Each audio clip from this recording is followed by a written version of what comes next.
Mis saludos, queridos amigos. Qué bueno que ya están con nosotros para poder estudiar nuevamente una lección más de Escuela Sabática. Y miren, nos estamos acercando rápidamente al fin de este año. Dentro de unos pocos días más estaremos arribando a la Navidad y todo el mundo estará celebrando esta fiesta tan esperada en el año, la más importante de todas las que se celebran en el año. Y una de las cosas que hemos aprendido este año que se está arribando ya a su fin es que durante todos estos días, mira, Dios ha permanecido fiel. Dios siempre es fiel. Dios nos ha cuidado, nos ha bendecido ricamente y ha estado con nosotros en todos los momentos, sean buenos o aún más en los malos, haya estado Dios para cuidarnos. Dios es fiel. Aunque el hombre no permanezca fiel, Dios es siempre fiel. Y eso fue lo que quiso Josué precisamente presentar al pueblo, ya que estaba llegando a una edad en que él sabía que iba a poder continuar mucho más. Él quiso que el pueblo supiera de que Dios se había mantenido fiel y quiso recordar cómo Dios les había guardado y conducido a lo largo de todos aquellos años en el desierto, y en cada circunstancia Dios había favorecido siempre al pueblo. Así que una de las cosas interesantes que vamos a ver en esta lección es que todo se ha cumplido. Y vamos a ver algunas imágenes que nos da la lección acerca de Dios. Son imágenes que son muy importantes y vamos a ver también cómo se aplican estas palabras no solo a la tierra que fue prometida al pueblo de Dios en el pasado, sino también a nuestra realidad de la salvación, porque recordemos siempre que todo lo que antes fue escrito para nuestra enseñanza y para nuestra admonición. Así que leemos el primer pasaje, Josué 21. De esta manera dio Jehová a Israel toda la tierra que había jurado dar a sus padres, y la poseyeron y habitaron en ella. Y Jehová les dio reposo alrededor conforme a todo lo que había jurado a sus padres, y ninguno de todos sus enemigos pudo hacerle frente, porque Jehová entregó sus manos a todos sus enemigos. Y ahora fíjense lo que dice acá. No faltó palabra de todas las buenas promesas que Jehová había hecho a la casa de Israel, todo se cumplió. Muy diferente a lo que hace el hombre. El hombre a veces promete y no cumple. Pero en el caso de nuestro Dios, Dios cumple exactamente todo lo que promete. No falta ninguna de sus promesas. Por eso cuando repasamos la Biblia de pe a pa y vemos todas las promesas que el Señor ha hecho, si esas promesas no se cumplieran, no es por causa de Dios, sino por causa de nosotros. Si nos mantenemos fieles, Dios siempre se va a mantener fiel en cumplir todas sus promesas. Y una de las promesas que encontramos en la segunda epístola del apóstol Pablo a Timoteo, capítulo 2, versículos 11 al 13, nos dice que palabra fiel es esta: si somos muertos con Él, también viviremos con Él. Si sufrimos, también reinaremos con Él. Si le negáramos, Él también nos negará. Si fuéramos infieles, Él permanece fiel. Él no puede negarse a sí mismo. O sea, el problema puede estar en nosotros. Si somos infieles, bueno, pues nos vamos a perder las bendiciones que Dios tiene para nosotros. Sin embargo, Él siempre permanece fiel.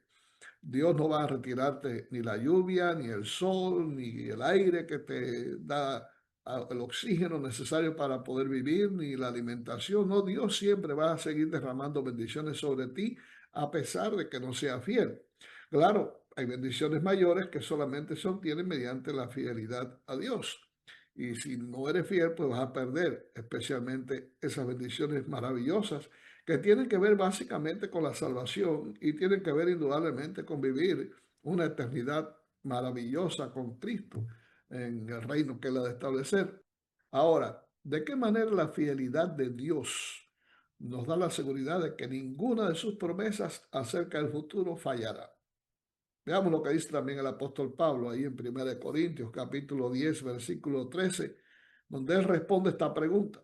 Y él dice: no os ha sobrevenido ninguna tentación que no sea humana, pero fiel es Dios, que no os dejará ser tentados más de lo que podéis resistir, sino que dará juntamente con la tentación la salida para que podáis soportar. Dios cumple esa promesa cuando te mantienes fiel al Señor y cuando buscas su ayuda en toda circunstancia en que puedas ser tentado por Satanás. si buscas el poder de Dios y te sometes a Dios, Dios cumple su palabra y el diablo saldrá inmediatamente en fuga, porque él no puede soportar la presencia de Dios actuando por uno de sus hijos. Aún más dice el apóstol Pablo en 2 Corintios capítulo 1, más como Dios es fiel, nuestra palabra a vosotros no es sí y no, porque el Hijo de Dios, Jesucristo, que entre vosotros ha sido predicado por nosotros, por mí, Silvano y Timoteo, no ha sido sí y no, mas ha sido sí en él, porque todas las promesas de Dios son en él sí y en él amén, por medio de nosotros para la gloria de Dios. Repito lo que dije hace un momento, Dios no es como el hombre que a veces promete y no cumple. Dios es veraz, Dios es fiel a su palabra y siempre va a cumplir en ti todas sus promesas, siempre y cuando te mantengas fiel a Él, porque ese es el requisito. O sea, para obtener las bendiciones mayores necesitamos mantenernos fieles a Dios en todo momento. Ahora, pasando a otro punto de la lección, encontramos que pudo haber una señal de preocupación en la historia del pueblo de Israel durante la eh, dirección de Josué. Debemos tener en cuenta que el éxito nunca debe darse por sentado porque siempre está ligado a la obediencia a la palabra de Dios. De manera que si somos fieles a Dios, obtendremos bendición. Pero si somos infieles a Dios, no vamos a obtener las bendiciones que Dios tiene prometido. Y eso fue lo que Dios estableció desde el principio. Si el hombre permanecía fiel, en el caso de Adán y Eva, Dios iba a cumplir su palabra y ellos iban a vivir eternamente. Pero si el hombre transgredía el principio divino, iba a tener que acarrear finalmente la muerte. Así que tenemos que tener en cuenta que las bendiciones de Dios no vienen simplemente por el hecho de que Dios, porque es amor, está dispuesto a bendecirnos. No importa lo que nosotros hagamos. No, así no son las cosas.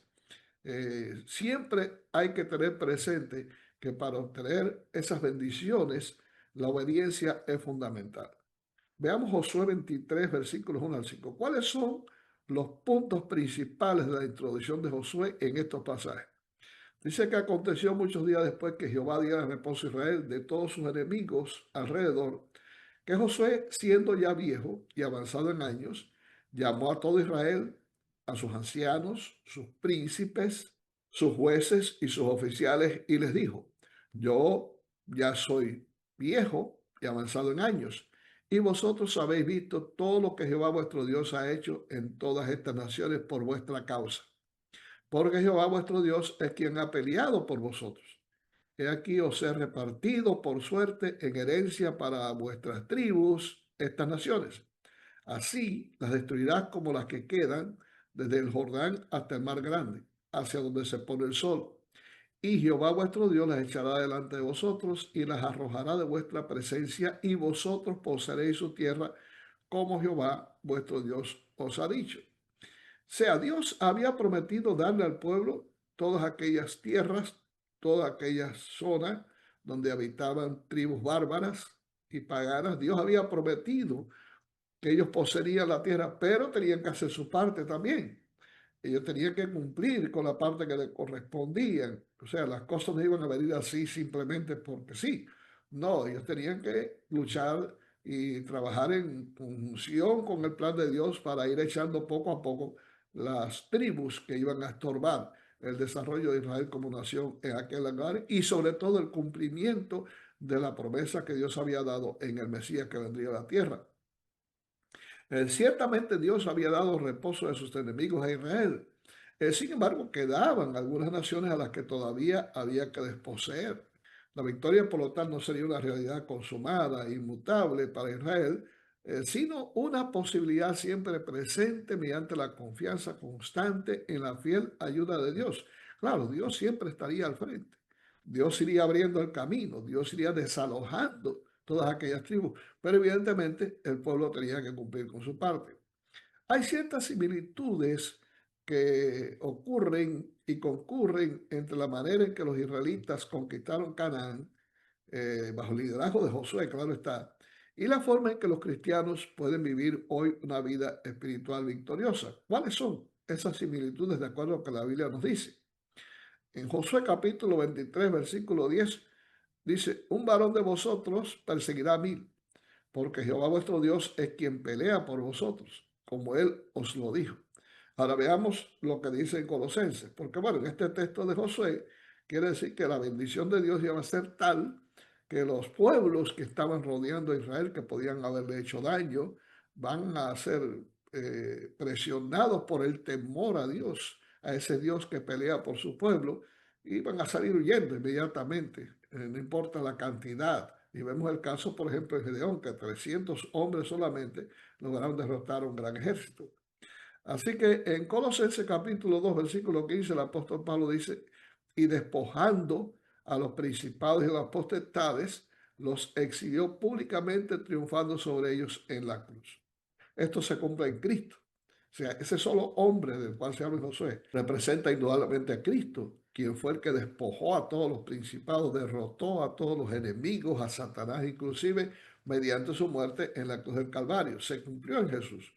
Efesios capítulo 6 nos dice también ahora acerca del hombre, acerca de ti y de mí.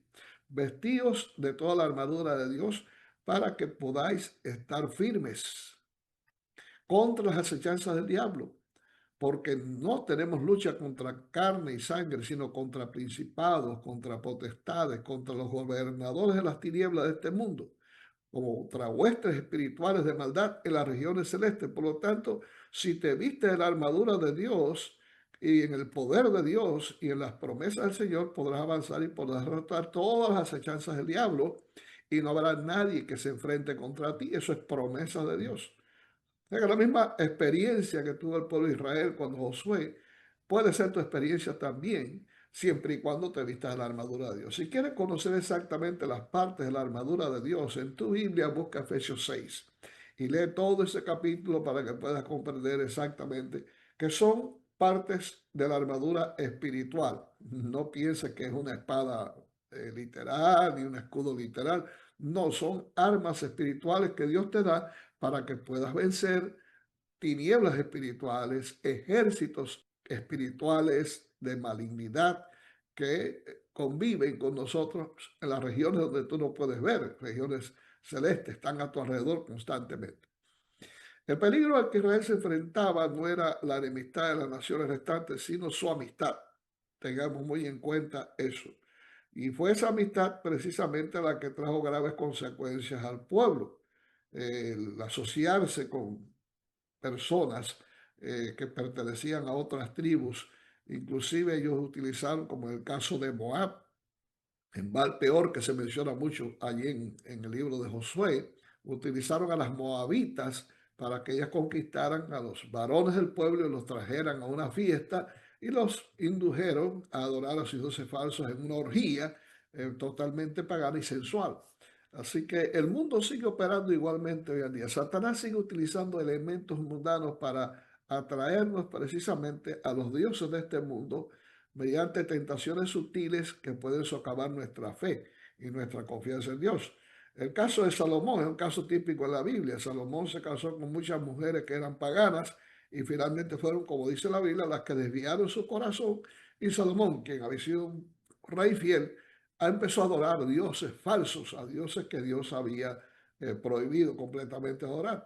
Y cuando eso ocurre, pues entonces Dios tiene que reaccionar a la impostura y a la infidelidad que mostramos a Él. ¿Cómo debemos interpretar entonces las descripciones que se hace en la Biblia? Porque dice la Biblia que la respuesta de Dios al pecado es la ira de Dios. ¿Y cómo podemos interpretar ese concepto de la ira de Dios, que suena un poco duro, y su justicia retributiva en el caso de Josué? Nos dice ahí en el capítulo 23 de Josué, pero si traspasareis el pacto de Jehová vuestro Dios que Él os ha mandado, yendo y honrando a dioses ajenos e inclinándoos a ellos, entonces la ira de Dios o la ira de Jehová se encenderá contra vosotros y pereceréis prontamente de esta buena tierra que Él os ha dado. Son palabras realmente fuertes. Y nosotros pues tendemos a conceptuar la ira de Dios tomando como paralelo la ira humana. La ira humana es irracional, la ira humana es vengativa, es destructora, es apasionada, pero Dios no tiene estos atributos negativos en su carácter. Dios es todo amor. Entonces nunca podemos imaginar en ningún sentido que la ira de Dios es semejante a la ira humana. La ira de Dios es un principio en su carácter que se opone a todo lo malo, se revela contra todo lo que es pecado en el hombre y finalmente responde a ello, pero no responde con agresión, no responde con destrucción. No, Dios es apelativo. Dios llama al hombre al arrepentimiento. Dios responde al hombre en su impostura y en su pecaminosidad y en su rebelión contra él mediante el Evangelio. La ira de Dios, como dice el apóstol Pablo, se reveló a través del Evangelio en Jesucristo para que el hombre pudiera arrepentirse de sus pecados. La ira de Dios se revela cuando Dios envía a su Hijo a este mundo a morir por nosotros, algo muy diferente a lo que hace el hombre. En Apocalipsis también se nos menciona algo sobre la ira de Dios. En el capítulo 14 dice que él también, hablando de los que adoran a la bestia y su imagen, que él también beberá del vino de la ira de Dios que ha sido vaciado puro en el cáliz de su ira y será atormentado con fuego y azufre delante de los santos ángeles del Cordero. Y en Apocalipsis 15:1 dice, vi en el cielo otra señal grande y admirable, 7 ángeles que tenían las 7 plagas postreras porque en ellas se consumaba la ira de Dios. Bueno, tan cierto como que las promesas del Señor se habían cumplido fielmente en cuanto a la bendición de Israel, las maldiciones del pacto también habrían de ser realidad si los israelitas lo quebrantaban. A primera vista, la enseñanza bíblica acerca de la ira de Dios parece, como dije hace un momento, incomprensible. Y la respuesta que Dios da precisamente en estos pasajes pudiera ser un poco fuerte para poder entenderlos. Pero el hombre cosecha finalmente lo que siembra. Y aunque no podamos entenderlo de alguna manera, en la ira de Dios y en la forma en que Dios va a actuar mediante su ira, que es la destrucción final de los impíos, aún se manifiesta el amor de Dios. Digamos que tú tienes una plantación y tú has sembrado allí productos, has sembrado allí granos o quizás frutas, etcétera, etcétera. Pero comienza a surgir la cizaña, o sea, plantas malignas que cuando crecen ahogan el fruto y destruyen tu cosecha. O que fuiste invadido por una plaga, de esas plagas que comúnmente afectan las cosechas también. Ahora tú tienes que tomar medidas. Tú tienes que buscar la forma de conseguir los productos necesarios para destruir bien las alimañas o bien para destruir las plantas malignas que tratan de ahogar tu cosecha. Entonces, tú lo haces porque tienes odio a los insectos, o a las plagas, o a las hierbas malignas. No, tú lo haces porque tú tienes amor a tu cosecha y tú quieres que tu cosecha finalmente produzca fruto. Por eso es que tú las destruyes. Bueno, pues así mismo actúa Dios. Pero claro, en el caso de Dios, yo podría decir que la comparación no es relativa y es imperfecta. Pero en el caso de Dios, aunque tú tengas ciertos sentimientos un poco extraños en contra de los insectos, en contra de las plagas que pueden hacer daño a tu cosecha, Dios no. Dios sigue amando al pecador a pesar de su pecaminosidad. Y aunque finalmente tenga que dejarlo a su suerte, y cuando llegue el día final, Dios tenga que desarraigar la cizaña, como dijo Jesús en su parábola célebre, y tenga que destruir al pecador, lo que Dios está destruyendo realmente no es el pecador en sí, sino lo que Dios está destruyendo es el pecado. Y lo va a destruir donde quiera que se encuentre, en el lugar que se encuentre. Ahora, el pecado no es simplemente una cuestión, digamos, material. No, el pecado es un ente espiritual, es un engendro espiritual que está metido en el corazón del hombre. Y si tú no has sido liberado del pecado mediante la gracia de Cristo y mediante su sacrificio en la cruz, al confiar en Él y al pedirle perdón, pues Dios va a destruir el pecado allí donde está y vas a ser destruido juntamente con el pecado. Así es como funciona precisamente la ira de Dios. Por eso es importante aferrarnos a nuestro Dios. La única forma en que Israel podía evitar la tentación de la idolatría y la ira de Dios no era recordando constantemente lo que el pacto estipulaba que no debía hacer, sino fomentando una lealtad consciente y constante en el Señor. Ahora viene Josué y exhorta a Israel a amar al Señor su Dios. ¿En qué sentido es posible requerir el amor de alguien? Dice Josué 23:11, guardad pues con diligencia vuestras almas para que améis a Jehová vuestro Dios. Y en Deuteronomio 6, versículo 5 dice, y amarás a Jehová tu Dios de todo tu corazón y de toda tu alma y con todas tus fuerzas. Aquí aparece una palabra muy interesante, creo que es la palabra ahava, que quiere decir amor, y puede referirse a una amplia gama de afectos humanos, como el apego amistoso, la intimidad sexual, la ternura maternal, el amor romántico y también la lealtad a Dios. Y el mandamiento más importante de la ley que ya leímos hace un momento es amar a Dios con todo tu corazón, con todas tus fuerzas, con toda tu alma, ¿no? Con toda tu mente. Ese es el primer grande mandamiento, dijo Jesús. Por lo tanto, el amor a Dios es lo que nos hace tomar las decisiones correctas en cuanto a serle fiel o no. Ahora, ¿en qué sentido Jesús utilizó precisamente este mismo versículo bíblico para enseñar a sus discípulos cuánto debían amar a Dios? Y es interesante de las palabras que utilizó Jesús. Jesús les dijo a los discípulos, un mandamiento nuevo os doy, que os améis unos a otros como yo os he amado, que también os améis unos a otros. Jesús puso un blanco al alcanzar. El blanco era amarse ellos mutuamente de la manera en que Él los había amado. O sea, tenía un comparable. Y qué lindo haber podido tener a Jesús con nosotros para poder haber recibido de primera mano ese amor tan extraordinario. Pero no te asombres, Jesús nos ama y nos está mostrando constantemente su amor, porque es por sus misericordias que no hemos sido destruidos. Es por su amor que a pesar de que somos pecadores, sin embargo, Dios nos sigue bendiciendo, Dios nos sigue reiterando sus promesas y aquí estamos, vivos, casi al terminar este año. De manera que cuando Jesús le dice a sus discípulos, un mandamiento nuevo os doy, no era nuevo, no era nuevo porque ya había sido dicho en el pasado, pero llega a ser nuevo por el hecho de que nunca lo habían usado. Te pongo un ejemplo, te compras una camisa o una blusa, digamos, y la guardas allí en tu closet, en tu armario, pero se te olvidó que la tenías. Y pasan los años y pasan los años y no la usaste. Pero un día te pusiste a arreglar allí tu closet y demás, a sacar algunas cosas y te encuentras esa blusa o esa camisa. Y yo, wow, mira esto, se me había olvidado que me había comprado esto. Me la voy a estrenar. Me la voy a estrenar ahora para mi cumpleaños o para aniversario, para lo que sea. Y te la pones. Y te ven tu familia, te ven tus amigos y te dicen, wow, qué bonita camisa, qué bonita blusa. eh, es nueva. ¿Cuándo te la compraste? ¿Dónde te la compraste? Y sí, para la vista de los demás y aún para ti es nueva, sin embargo no es tan nueva, porque tal vez ha pasado un año o 2 años y ahora no es nueva, es una blusa o una camisa vieja ya, sin embargo es nueva porque sencillamente no la habías usado. Así sucede también con el amor.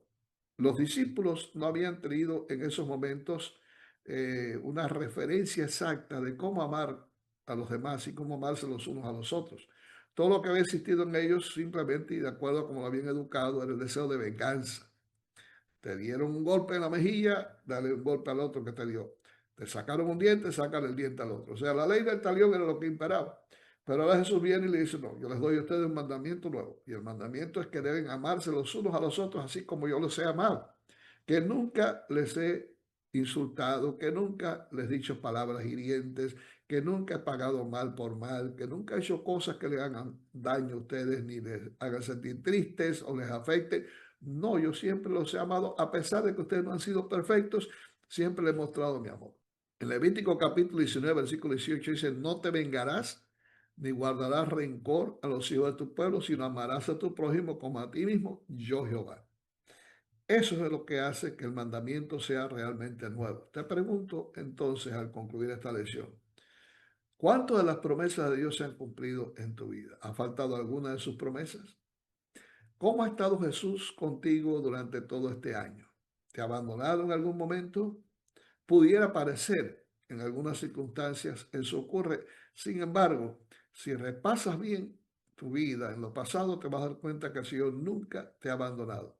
Nunca Él ha dejado de bendecirte. Y como dice el salmista en el Salmo 103, no debes olvidar sus beneficios, porque eso te van a ayudar a continuar adelante, confiando en que de la misma manera que Dios ha estado contigo, lo va a estar en el futuro. Y por eso quiero terminar con esta cita del Espíritu de Profecía, donde Elena White dice: como he participado en todo paso de avance hasta nuestra condición presente, al repasar la historia pasada puedo decir, alabado sea Dios. Al ver lo que el Señor ha hecho, me lleno de admiración y de confianza en Cristo como director. No tenemos nada que temer al futuro, a menos que olvidemos la manera en que el Señor nos ha conducido y lo que nos ha enseñado en nuestra historia pasada. Así es, querido amigo, querido hermano, damos gracias a Dios porque Él nos ha bendecido y nunca han faltado sus promesas. Siempre se han cumplido al pie de la letra. Y mira, antes de terminar, quiero decirte de que yo quiero desearte las mayores bendiciones de Dios, especialmente que tengas unas navidades muy felices con tu familia, que puedas pasarla bien, que puedas disfrutar de este tiempo y sobre todo recordar el gran milagro, el mejor regalo que hemos recibido del cielo, que fue la persona de Jesús enviada por Dios para nuestra salvación. Así que al celebrar las Navidades, aunque recibas regalos, aunque compartas también regalos con otras personas y también tengas la celebración de la Nochebuena o Nochevieja, como dice algunos lugares también, Christmas Eve en inglés, que puedas aprovechar ese tiempo para agradecer a Dios por todas las bendiciones que te ha dado y sobre todo por la mayor bendición, que es Cristo Jesús, nuestro amante Salvador, quien es finalmente la razón de la Navidad. Él es el centro, el corazón de la Navidad. Dios te bendiga y nos vemos en la próxima ocasión.